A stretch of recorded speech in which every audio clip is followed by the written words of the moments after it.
Britain's most famous monarch, King Arthur, legendary commander of the Knights of the Round Table, armed with the mighty sword Excalibur. We'll never tire from hearing the stories of King Arthur.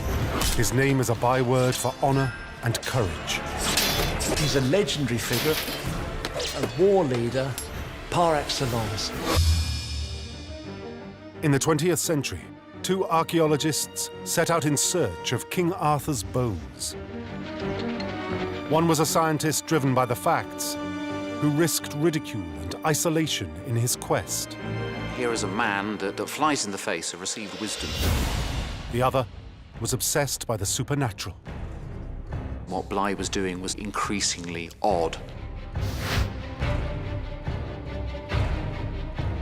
It was a journey that took them into the darkest part of England's dark Middle Ages. This is the story of the quest for King Arthur's grave.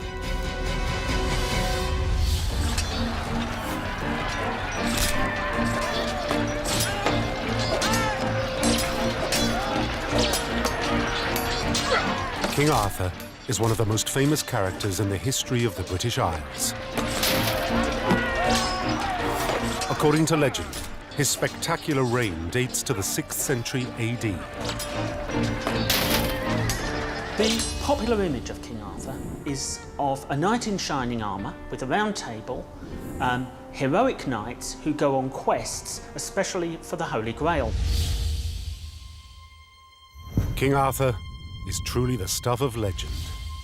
There's the famous story of the young Arthur drawing the sword from the stone, and his many magical adventures with the wizard Merlin.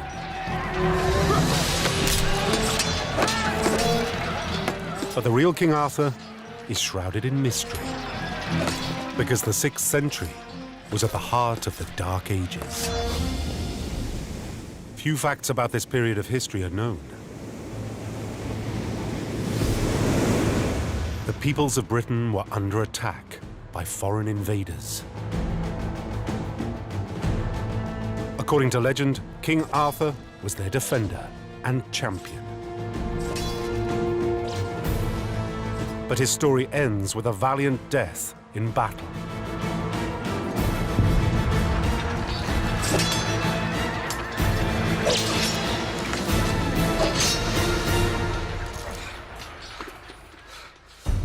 Arthur wins a whole series of battles before being fatally wounded in a climactic last battle with his arch-enemy.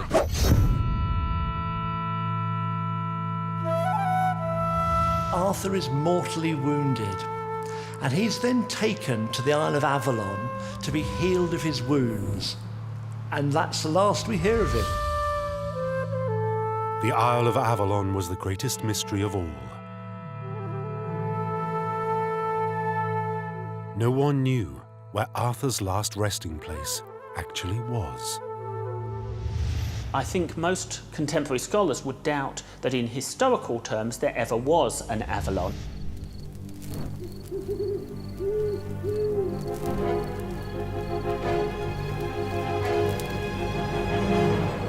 But in 1191, 600 years after Arthur's death, the monks of Glastonbury Abbey in the west of England made a stunning discovery.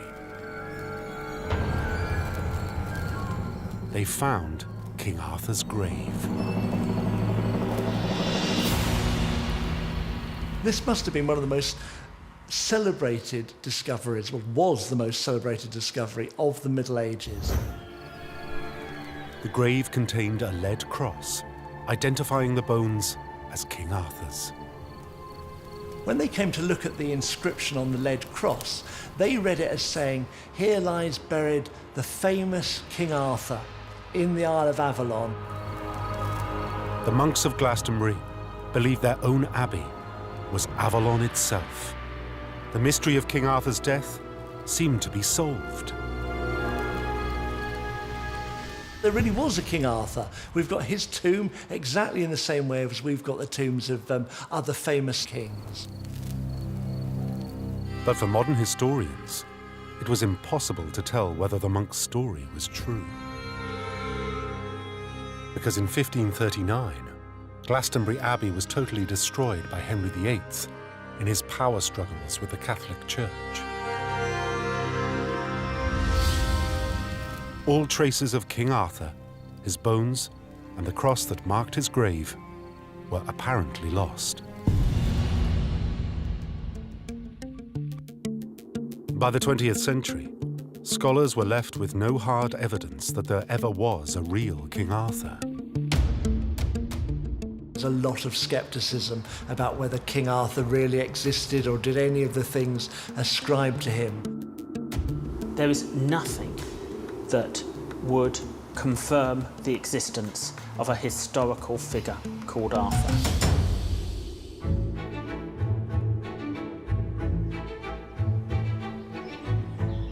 But in 1908, there was one man who firmly believed that King Arthur was real.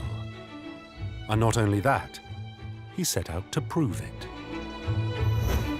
The brilliant architect, Frederick Bligh Bond, believed that only he could track down King Arthur's last resting place, somewhere in the shattered ruins of Glastonbury Abbey. The only way we can actually prove whether King Arthur existed, or indeed disprove it, is by tangible archaeological remains. If you could find a fragment of Arthur's tomb, then your reputation as an archaeologist would be made. Bligh Bond convinced the Abbey's owners, the Church of England, to allow him access to Glastonbury. But he would still have to prove his credentials.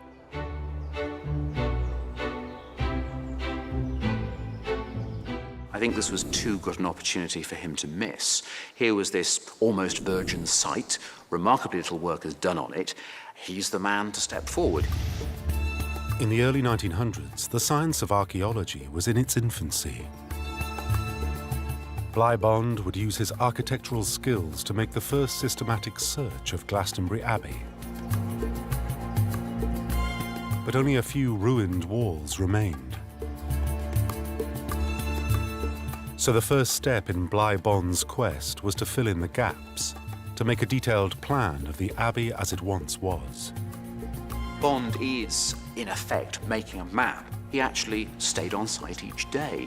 He took measured drawings of what was found. Now this, of course, sounds very, very basic to our ears today, but this was something that most of his contemporaries simply didn't do.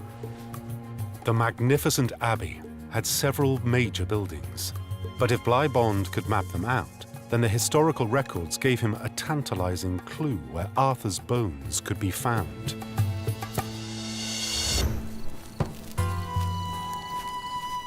After finding the grave, the monks had been anxious to display Arthur's remains to important visitors. So they put them in pride of place, at the centre of their largest and most important building, the Abbey Church.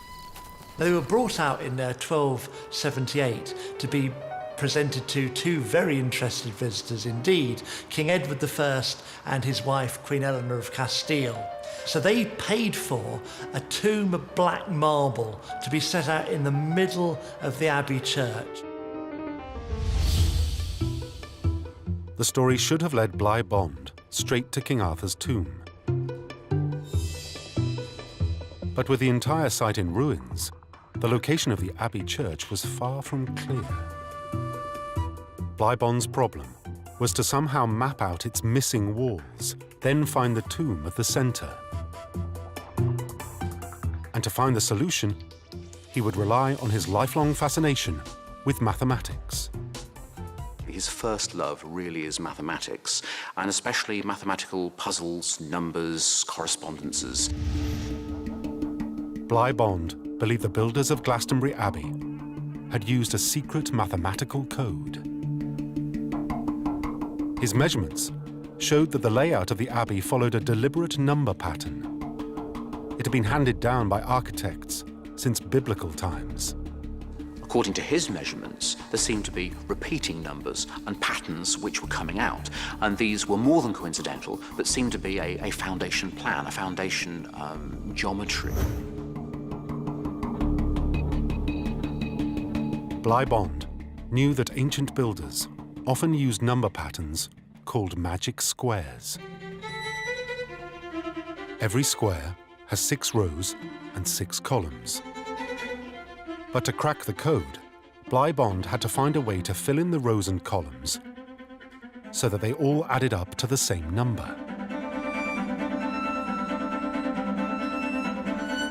He made hundreds of attempts to find the right pattern, until finally he had the solution. The secret magic number was 111.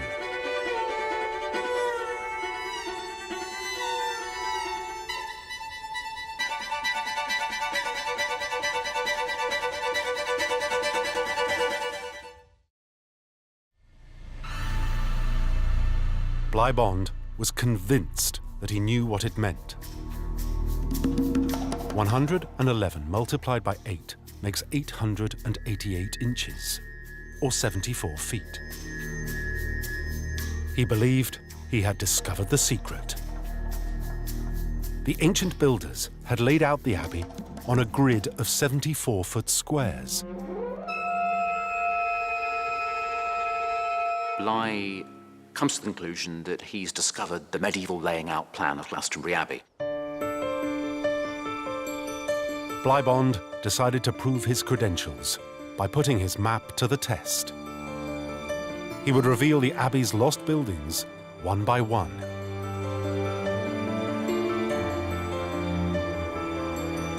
Acting on his instructions, his workers dug a trench exactly 74 feet long.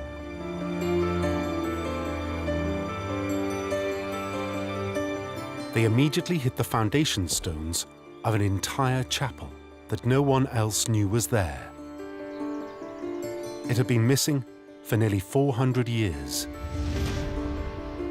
But Bligh Bond's map had predicted its location.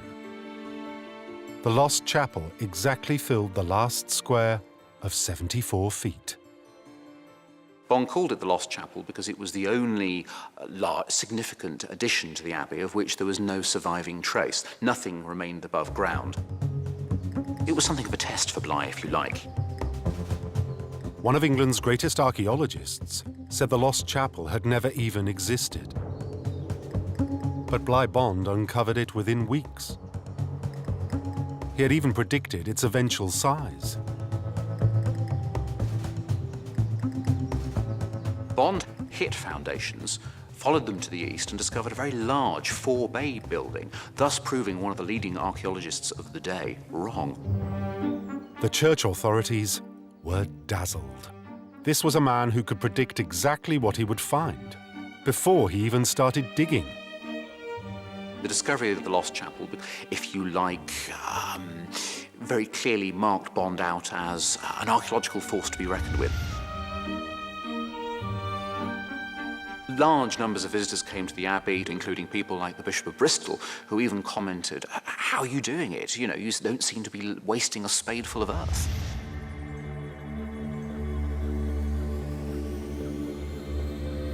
The Lost Chapel was the first square to be filled in on Bligh Bond's 74-foot grid pattern. His excavations soon revealed that the much larger Abbey Church, the last known location of King Arthur's tomb, was also a perfect fit to his master plan.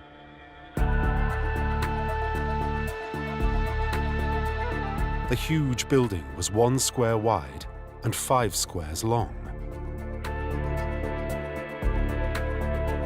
Bligh Bond knew exactly where to dig for Arthur's bones, right in the center of the church.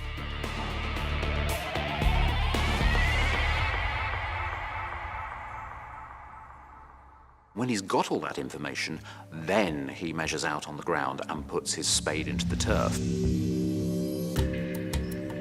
If Bligh Bond's calculations were correct, then the marbled tomb was about to be revealed. And he soon found what he was looking for. Telltale chippings of the distinctive black stone. These were the last remnants of the tomb which had been smashed by King Henry VIII in 1539. If Arthur's remains had also survived, they had to be somewhere nearby.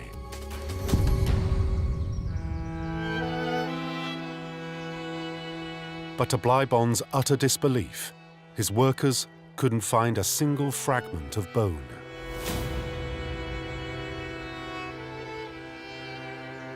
For all his ingenuity, Bligh-Bond's search for King Arthur had failed. And at this major setback, his church paymasters started to question his strange obsession with numbers.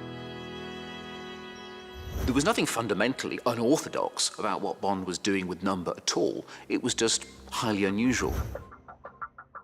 To the church establishment, magic squares looked like numerology,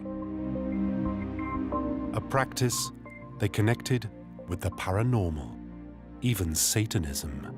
It all sounded extremely dubious. Eyebrows were raised, questions were asked at committee meetings. The church's patience was running out, and Bligh-Bond needed results, fast.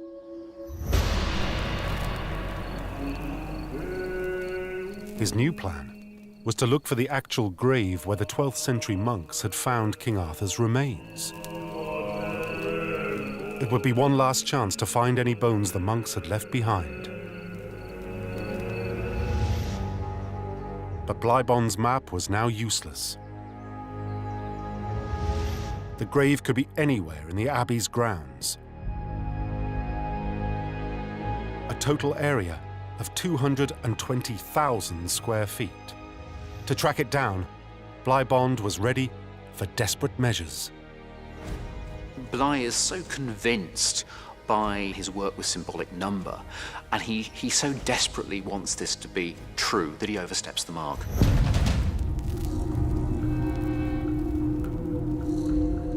Bligh-Bond turned to the occult.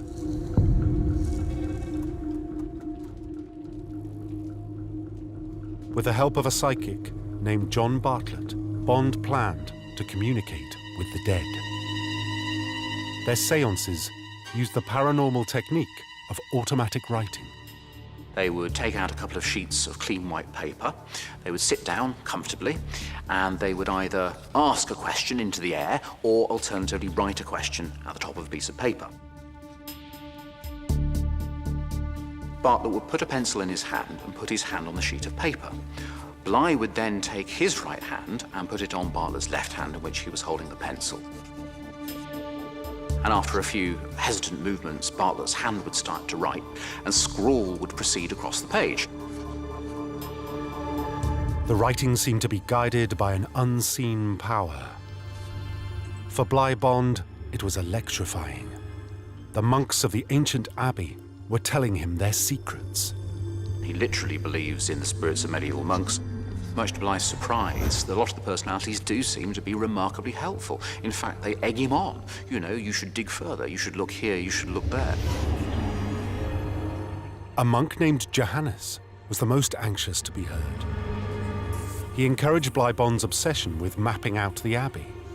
They were interested in mathematics and geometry as well. Bligh gets quite fond of Johannes and often asked for him if he was talking to a different personality. Totally gripped, Bligh-Bond begged for the location of King Arthur's grave. And Johannes had a shocking revelation.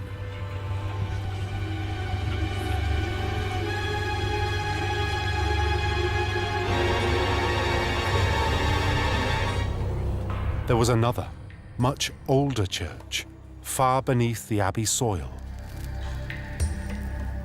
In the search for Arthur's bones, Bligh-Bond would have to dig deeper into Glastonbury's Dark Age past.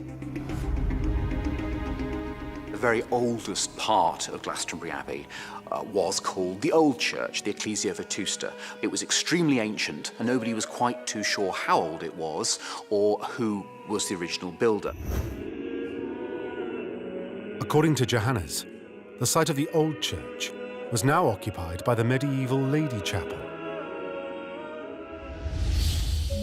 which Bligh-Bond had already located on his map. King Arthur's grave was just outside in the ancient cemetery. Bligh-Bond realized he could use his mathematical knowledge to track it down. So he thinks to himself, if the same ground plan has been used through the centuries, we can project backwards in time, exploring the geometry and the buildings, to find the form of the very first church. Bligh Bond mapped out his search zone around the old church. Still obsessed by the number 6, he formed a hexagon. The cemetery and King Arthur's grave had to be somewhere within the symbolic shape.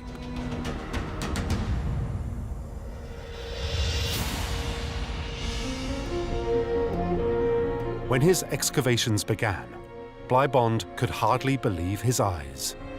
There were bones everywhere. He had found the ancient cemetery, filled with centuries of the abbey's inhabitants. It was only a matter of time before he identified the grave of King Arthur.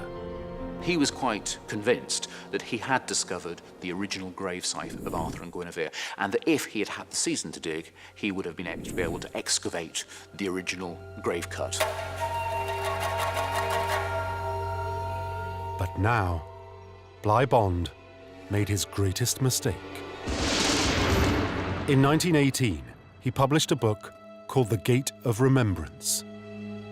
It detailed his paranormal investigations at Glastonbury Abbey and revealed his séances with dead monks. The news spread like wildfire through the Church of England. As you can imagine, this created something of a stir. The accusation was that Bligh wasn't an objective architect and archaeologist. How could he be? And that it wasn't Bligh who was director of excavations, but in fact it was the personalities of medieval monks that were actually directing what was going on site. In the eyes of the church, Bligh Bond was flirting with the devil, not Christian archaeology. The clincher for them was that 6 rows of 111 make 666. The number of the beast. This is the moment which the excavations are closed down and his services are no longer required. Bligh Bond's quest for the bones of King Arthur was over. The horrified church shut down the excavations. In 1923, he was banished from the abbey for good.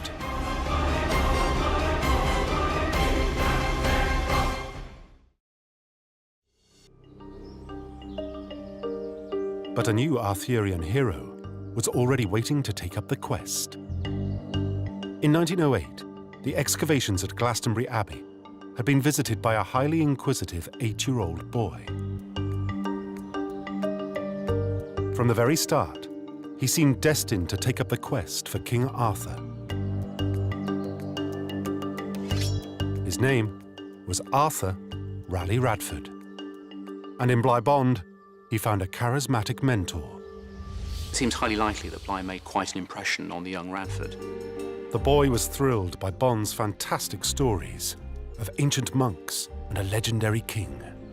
Bligh always used to be the circus master when he took people around his excavations. Excavation work, that was his love, that was his passion, and that came across in everything he did. And that's the sort of thing that I would have thought that would appeal to a young mind. There and then, young Radford decided to find King Arthur's grave. A quest he would follow for his entire career as the leading archaeologist of Dark Age Britain. He'd been obsessed by the idea that the Arthurian past had had some archaeological reality. But Radford had little time for Bligh Bond's paranormal methods. He was very much his own man, careful, logical, and systematic. A skeptic who wanted solid evidence above all else. One of the things that Ralegh Radford has going for him is he isn't a dreamer. He's not guided by hidden forces or anything like that. Radford was an extremely serious, earnest scholar. Very critical and very methodical. He was a proper archaeologist. He wasn't chasing shadows. But even Radford couldn't get permission to dig at Glastonbury. The Church of England was still wary after its experience with Bligh Bond. So Radford switched the focus of his search from the place of King Arthur's death to the place of his birth. 100 miles from Glastonbury, on the windswept Isle of Tintagel. The setting for the fantastic story that started King Arthur's legend.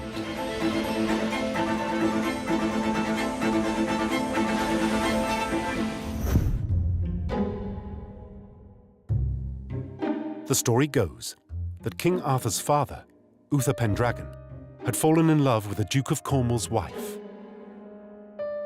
The Duke of Cornwall realised what was going on and so whisked his wife back to Cornwall and put her in the most secure location he could find, Tintagel.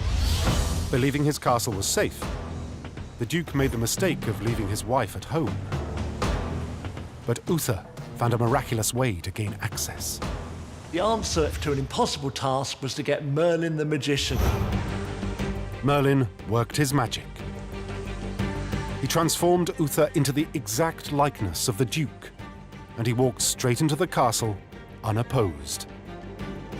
Uther Pendragon took the opportunity to sleep with the Duchess of Cornwall, disguised as her husband, then leave in the morning, and then catch up with the real Duke of Cornwall and kill him. According to the legend, King Arthur was the result. It was on that very night that King Arthur, the most famous of men, was conceived.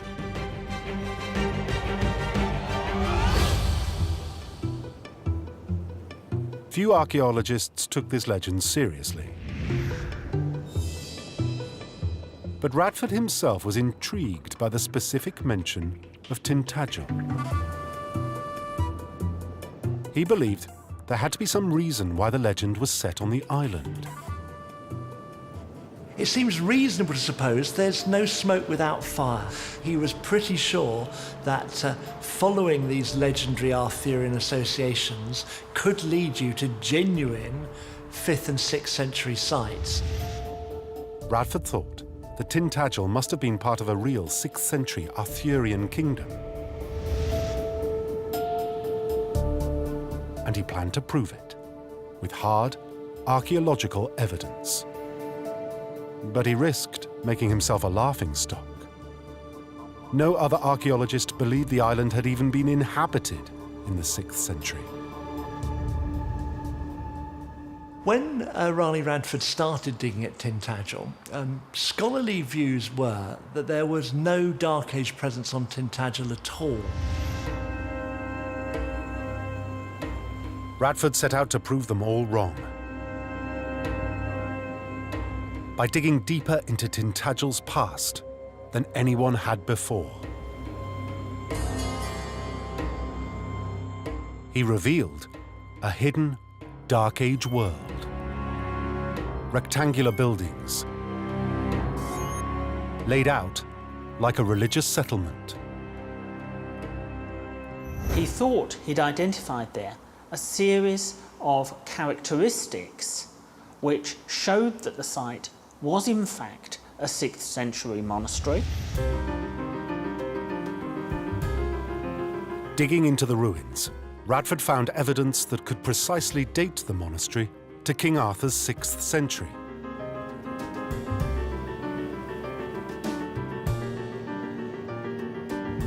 It was a special type of pottery that had never before been found in Britain. Here's, I think, a really fascinating element in the discoveries that Radford made at Tintagel, that the pot shards, the pieces of pottery that he was turning up in vast quantities, were not locally made. The pottery came from the Eastern Mediterranean. It proved that Dark Ages Tintagel was not just a monastery, but an international trading post.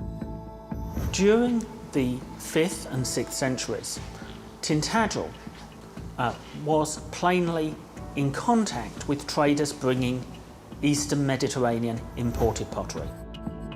What he's discovered is a sophisticated 6th century world. Radford called his pottery Tintagel ware. It showed what everyone else thought was an empty island had in fact been a thriving community.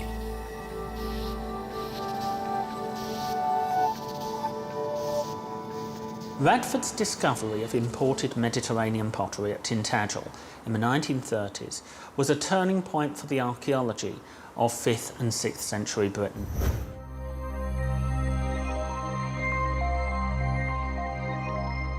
There he was, uncovering, with spade work, absolute tangible evidence of this wealthy, sophisticated, international cosmopolitan world in Dark Age Britain.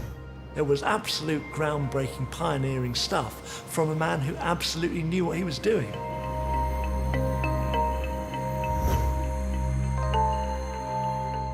By following up on the King Arthur legend, Radford had proved something that no one else had even suspected.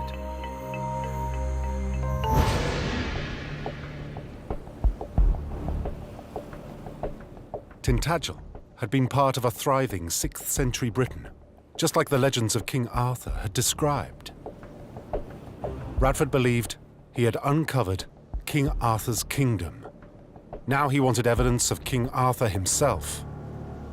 All it will now take is the opportunity to start digging at sites connected with the rest of the legends of King Arthur. Radford was ready for Glastonbury Abbey and the mystery buried somewhere beneath its ancient ruins. In 1951, the church authorities finally gave him permission to excavate. Now all he had to do was find King Arthur's grave.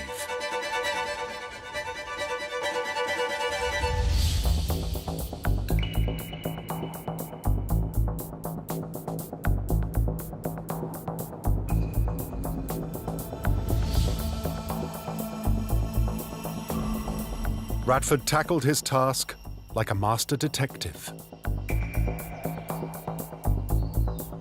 He would make a detailed forensic analysis of the key eyewitness account from the 12th century. What really happened outside Glastonbury Abbey in 1191.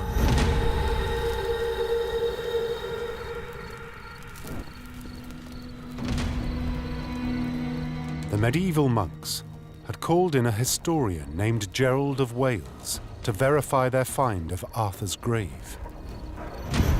Radford planned to put Gerald's evidence under the microscope.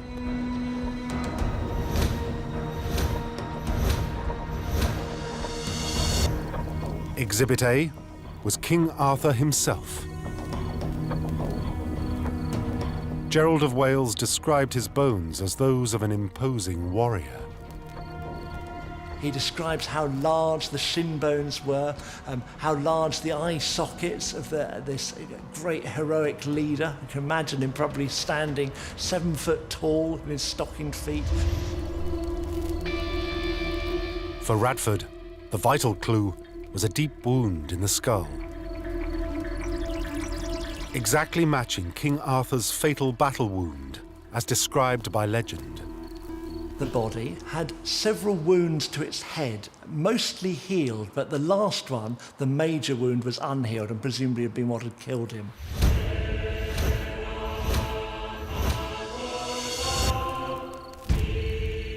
Exhibit B was very different.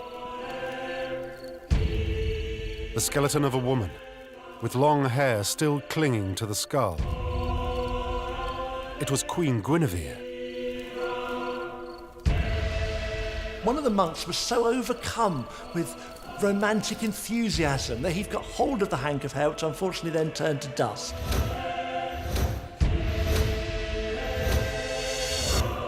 Finally, Exhibit C, a lead cross identifying the skeletons as King Arthur and his wife.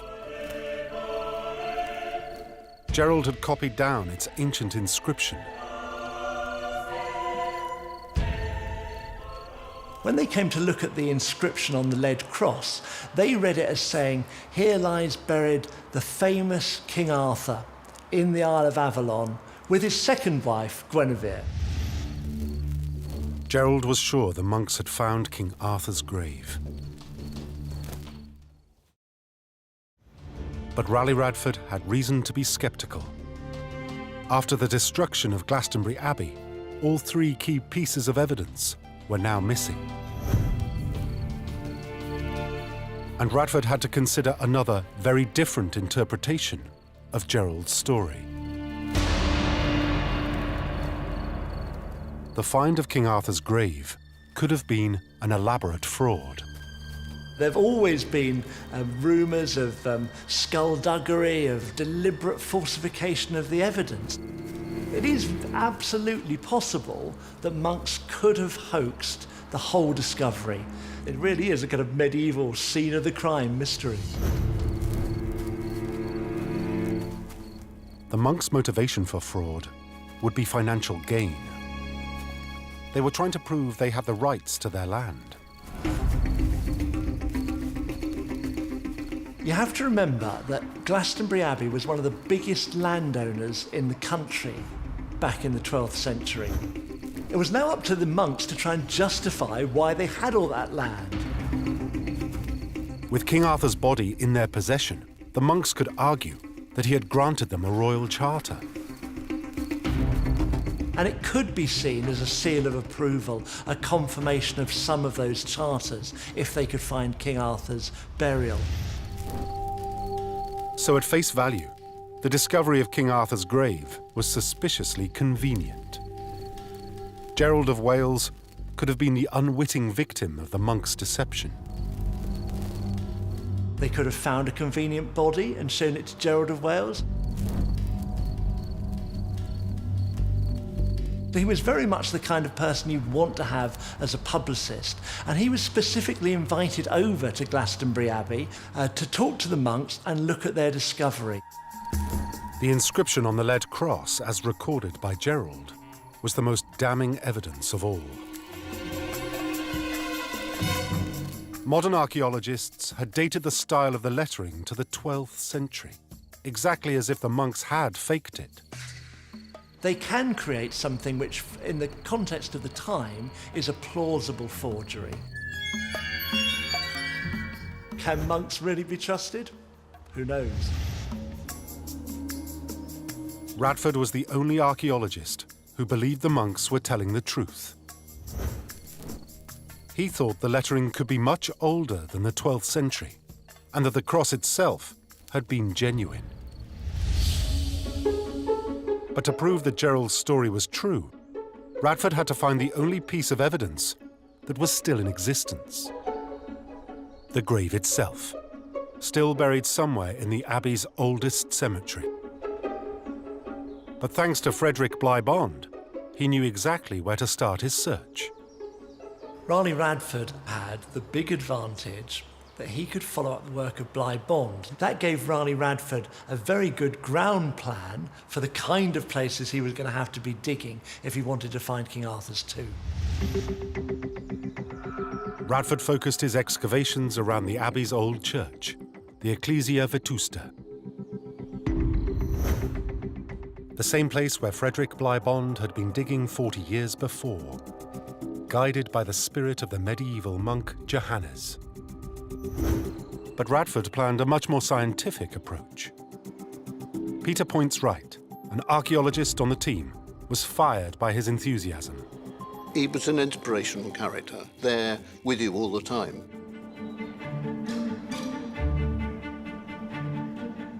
Urged on by Radford, the team dug deeper into the Abbey's ancient cemetery.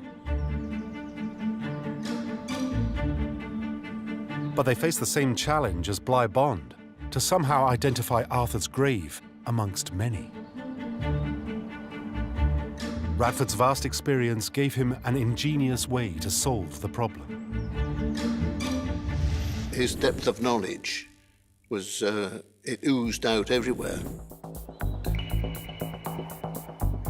Radford's research had uncovered a key historical detail. The site of the old church was now occupied by the medieval Lady Chapel.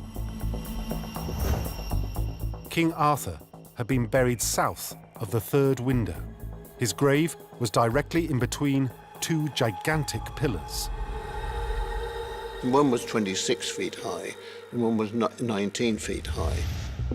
The pillars were stolen after the abbey was destroyed. But Radford thought monuments this size must have left some trace behind.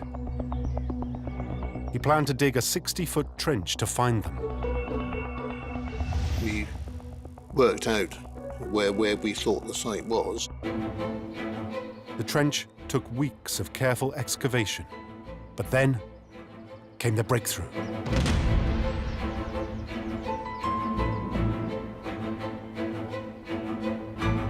The pillars that once marked Arthur's grave had left gaping holes in the ground.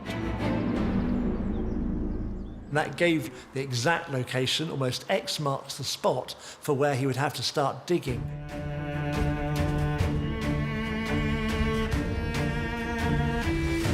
Directly between the holes, there were clear signs of disturbed earth. It was an empty grave, exactly where Radford said it would be. The sort of area you would respectfully put a body into the ground. Radford and Points Right soon found more proof that they were digging in the right place. Tiny chippings of stone showed the 12th century monks had also been in the grave. And they'd been digging down in exactly the same spot. In 1191, when the monks dug up Arthur's grave, the abbey was under reconstruction. The local building material, Dolting stone, was everywhere. Radford found that some of it had gone into the grave. It was a clear indication that at the time of the building works, the grave had been open. There was the building chippings from the Ladies' Chapel that was being put up at that time, got down the hole when they'd made the disturbance. The hole that they'd made had gradually filled up with these chippings as though it had been backfilled.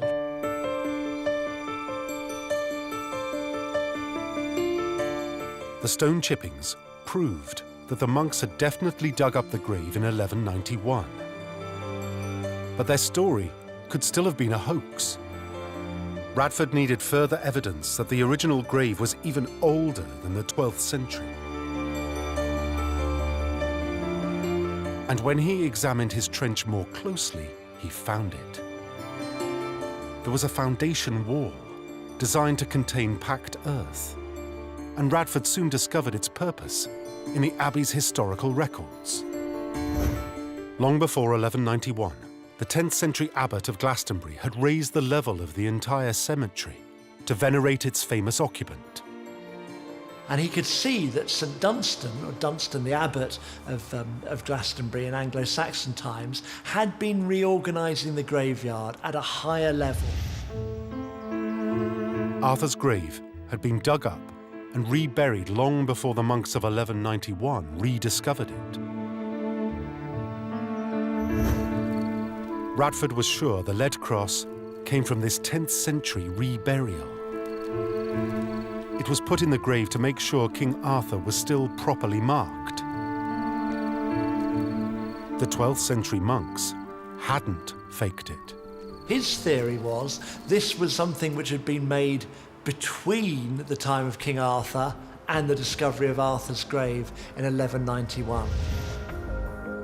With evidence to show that the 12th century monks had been telling the truth, Radford was ready to go public. He gave an interview to the BBC. The monks said that they found in the coffin a leaden cross with a Latin inscription which says, "Here lies Arthur, the famous king in the island of Avalon." That has been dismissed as a forgery. In my view, on the basis of the lettering and the form of the cross, it dates not from the late 12th century, but from the 10th century. If Radford was right, then the monks really had found King Arthur, the king who had founded their church in the 6th century. It was traditional in the 12th century to put the founder of your church, your monastery, in a great tomb in the choir. And I have very little doubt that that's what they intended to do. Radford thought quite definitely that this was the grave from which the bodies of Arthur and Guinevere were removed. Radford was sure the account by Gerald of Wales was true. The monks had dug up a grave. Radford had found it. It really did happen in 1191. The stone chippings said so. The cross identified King Arthur, and Radford could show it wasn't a fake. There was only one piece of evidence he couldn't find: Tintagel-ware, to prove that King Arthur's original burial was in the 6th century. Radford used imported Mediterranean pottery as the key indicator for sites of the 5th and 6th centuries. It was one of the few things he didn't find on that excavation. It could well have been that those Tintagel-ware fragments had once been there and gone, but the truth was he hadn't found his smoking gun. Radford knew his evidence was all circumstantial.